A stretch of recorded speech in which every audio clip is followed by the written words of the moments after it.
परम प्रेममय जुगपुरुषोत्तम श्री श्री ठाकुर अनुकूलचंद्रेर आतुल चरण जानाई आमार शतकोटी प्रणाम। जय गुरु सकल इष्टप्राण दादा मायरा। आज मनुष्य जाति विपদের मुखे, বলতে গেলে প্রায় ধ্বংসের মুখে। এই মনুষ্য সমাজ যেন নরকে পতিত হচ্ছে ধীরে ধীরে। প্রত্যেকের পারিবারিক জীবন আজ ধ্বংসের মুখোমুখি। এর থেকে পরিত্রাণ পাবো কিভাবে? কিভাবে আমরা আমাদের জীবনকে ধন্য করে তুলব?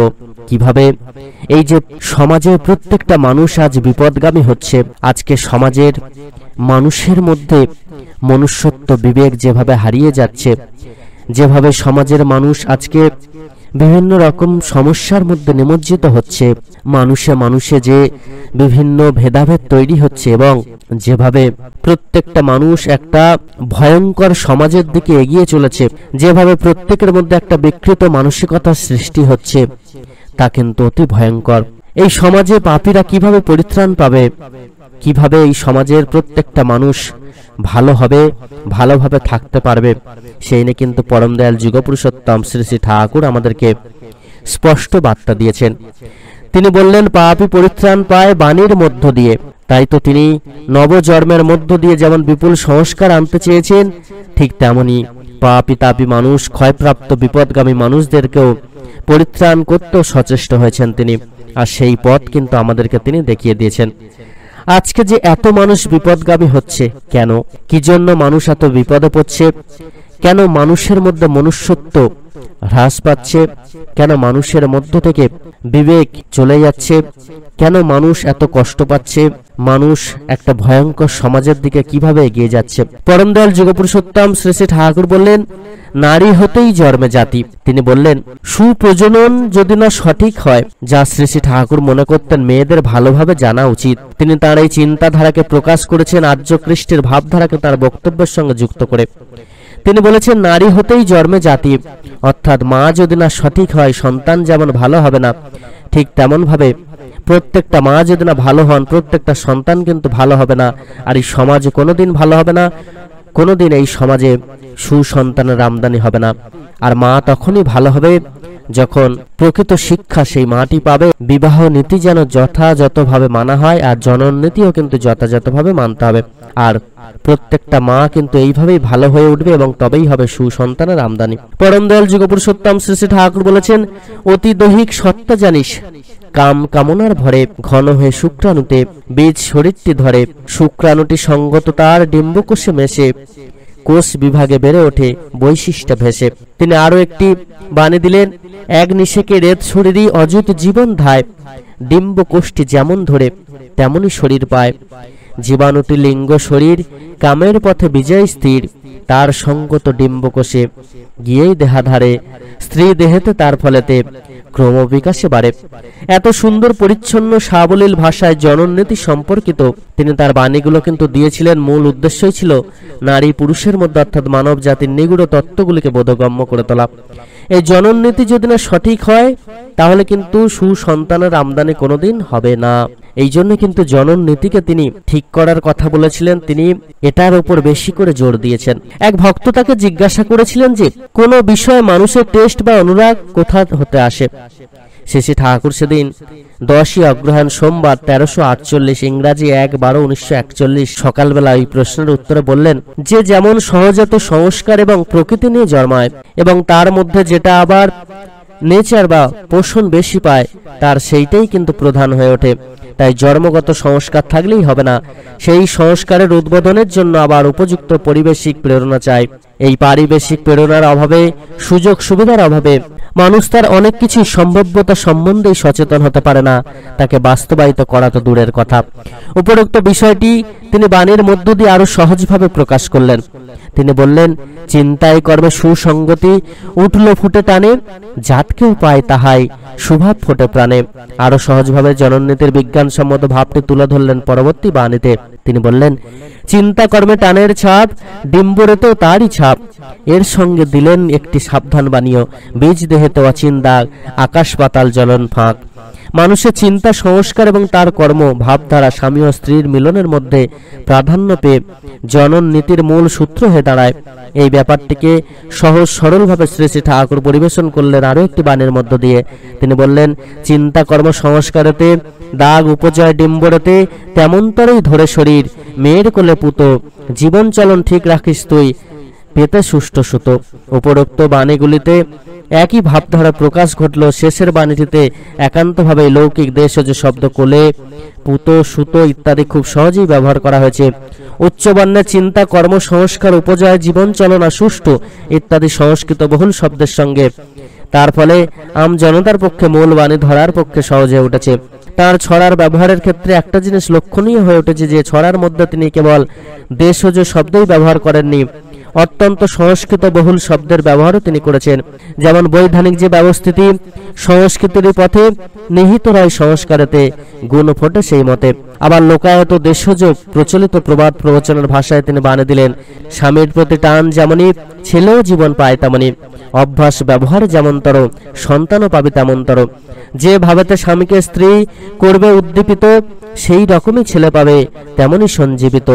উচ্চ নারীর নিম্ন টান ডিম্বরিতে দাগটিম্লান, অনুরাগের অসঙ্গতি নিম্ন রতির কুসন্ততি। পুরুষ নষ্টে যায় না রে জাত, মেয়ে নষ্টে জাত কুপকাত, হীনত্বে জন্মজার মিত্রদ্রোহী ভাব তার। উপরোক্ত ছড়াগুলির মধ্যে শ্রী শ্রী ঠাকুর খুব সহজ সাধারণভাবে দেশজ শব্দ ব্যবহারে জনন নীতির ভাবধারাগুলিকে যেভাবে প্রকাশ করেছেন তা এক কথায় অতুলনীয়। রবীন্দ্রনাথ ঠাকুর একবার বলেছিলেন, সহজ কথা যায় না বলা সহজে, কিন্তু সারা জীবন শ্রী শ্রী ঠাকুর মানব উন্নয়নের প্রথম ধাপ অর্থাৎ মানব জন্মের ব্যাপারটিকে তার বাণীর মধ্যে যেভাবে প্রকট করলেন, তার মধ্য দিয়ে তিনি মানব সমাজের উন্নয়নের পথ থেকে আমাদের সামনে উন্মুক্ত করলেন। একটি জটিল নিগূঢ় তত্ত্বকে তিনি যেভাবে সহজ করে দিলেন তার বাণীর মাধ্যমে, তা সত্যিই অতুলনীয়। আসলে শ্রী শ্রী ঠাকুর প্রাচীন ভারতবর্ষের ঐতিহ্যের প্রতি বিশেষভাবে শ্রদ্ধাশীল ছিলেন। সেই কারণে তপবন ভারতবর্ষের মুনি ঋষিগণ মানব চরিত্র গঠন, মানব উন্নয়ন, আদর্শ সমাজ গঠন ইত্যাদি সম্পর্কে চিন্তাধারার যে প্রকাশ ঘটিয়েছিলেন, সাধারণ মানুষের সহজবোধ্য নয় এমন সব সংস্কৃত শ্লোকের মাধ্যমে সেই একই চিন্তাধারারই প্রতিফলন ঘটালেন শ্রী শ্রী ঠাকুর অনেক সহজবোধ্য ছড়ার আকারে। শ্রী শ্রী ঠাকুর নতুন কিছু আনেননি। আমরা প্রাচীন মুনি ঋষির যে ভারতের ঐতিহ্য ভুলতে বসেছিলাম তাকেই ঠাকুর নতুন করে আমাদের সামনে তুলে ধরলেন সতেজ রূপে। কারণ তিনি স্বয়ং লিখেছেন সত্যানুসরণে যে পূর্ববর্তীকে অধিকার করিয়াই পরবর্তীর আবির্ভাব।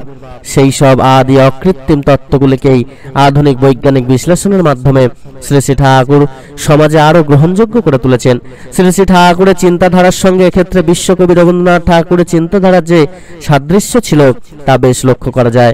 শ্রী শ্রী ঠাকুর 16ই আশ্বিন বৃহস্পতিবার ইংরাজি 6-10-1939 সালে ভক্ত গোপাল মুখোপাধ্যায়ের সঙ্গে আলোচনা প্রসঙ্গে বলেছিলেন যে মনুসংহিতায় গোড়ায় সৃষ্টিতত্ত্ব দিয়ে আরম্ভ করেছে। এর একটা মানে আছে, এতে পারস্পর জানাও যায়, সবকিছু যথাযথ বোঝা যায়। চলার সাথীতেও সৃজন প্রগতি দিয়ে আরম্ভ করা হয়েছে। ক্ষুদ্র সম্বেগে অব্যক্তের বুকে দ্রুত ব্যঞ্জনায় বেঘুন্ত সত্তার উচ্ছিষ্ট বিচ্ছুরণ সংবিদ্ধ সংঘাত কম্পিত ছন্দে ভাসমান শক্তি শরীর প্রতিধ্বনি আদিবাক সৃষ্টির প্রথম প্রগতি। বিশ্ব সৃষ্টির প্রথম মুহূর্ত থেকে শুরু করে পরপর তিনি বিশ্ব সৃষ্টির মুহূর্তগুলিকে বাণীবদ্ধ করে তারপর জীবন সৃষ্টি, মানব সৃষ্টির প্রসঙ্গে এসে বললেন, বিরাগ্রচ্ছি বিপরীত সমসত্তায় মিলন প্রবণতায় স্বনিবদ্ধ আসক্তি ক্ষুদিত শোষণে উক্তি আহ্বানে আকৃষ্টকরণে ধৃতি শিহরণে পরমাপীত বিশেষ বিবর্ধনে আকৃত করত উৎসৃত করত পোষণে বর্ধন করে যে নারী সেই। আর সম্বেগদীপ্ত পূরণ স্বভাব উক্তি আনত নারী সংবর্ধন হৃষ্ট গৌরব মুখর আহুতি পর পালন জুত যে সেই পুরুষ। তাই পুরুষে আদর্শে অনভূত প্রণয়ে শোষণ ক্ষুদ কামিনী আনতি বর্ধন বিমুখতায় বিব্রত করিয়া বিধ্বস্তিতে বিলীন করিয়া ফেলে। এই প্রসঙ্গে শ্রী শ্রী ঠাকুরের বক্তব্য ছিল যে তিনি যে সৃজন প্রগতি দিয়ে চলার সাথী প্রাণী গ্রন্থের সংকলনটি শুরু করেছেন তা কিন্তু ভেবেচিন্তে করেননি। তার ভাষায় চলার সাথে সৃজন প্রগতি দিয়ে আরম্ভ করা হয়েছে। অবশ্যই এটা খুব ভেবেচিন্তে কিংবা দেখে শুনে করিনি, আপনা থেকেই এমনটা হয়ে গেছে। মার্কত শুদ্ধ না জানলে খামচা খামচা উপরস্য জেনে আমাদের বোধই পাকা হয় না।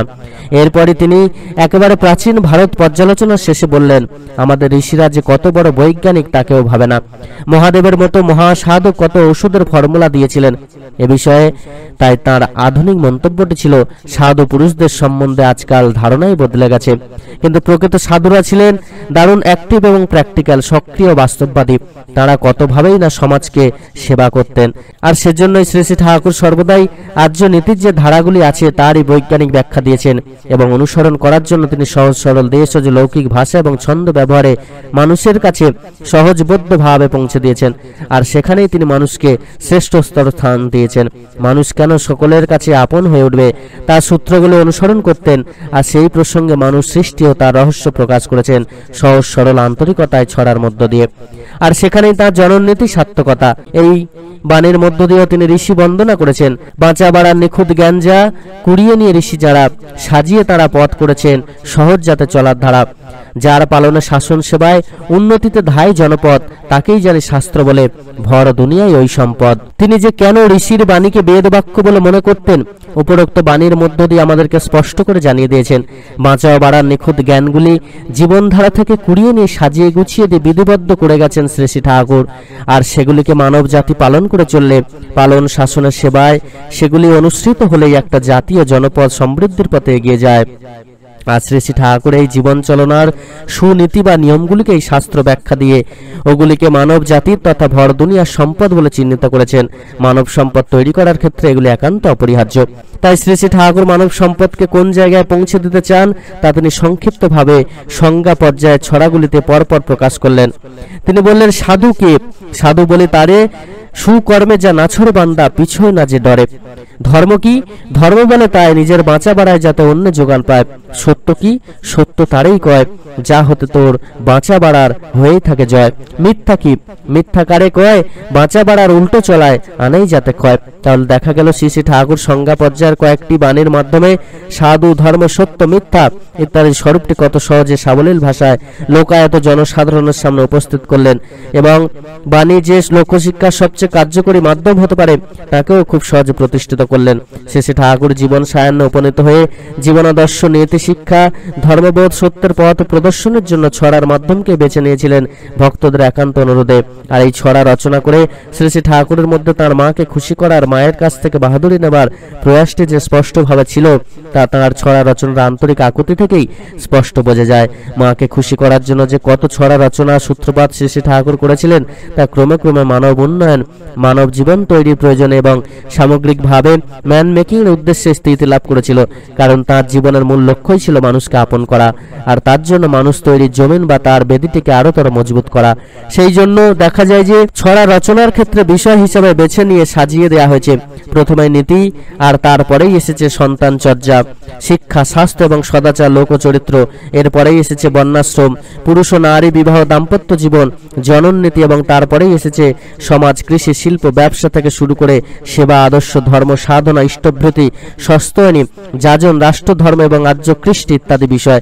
আর এসবের ফলশ্রুতি হয় তারই প্রেক্ষাপটে সংজ্ঞার একটি বাণী সহজ ছড়ার মধ্য দিয়ে বললেন, সব প্রবৃত্তির অর্থ থাকে ইষ্টকার্য লয়ে, সেই সন্ন্যাসী সেই তো যোগী, কাল নত তার ভয়ে। প্রকৃত মানুষের সংজ্ঞায় শ্রী শ্রী ঠাকুরের এটিই হচ্ছে শেষ কথা, যেখানে তিনি মানুষের সব প্রবৃত্তিকে ইষ্টকর্মে ন্যস্ত করতে বলেছেন।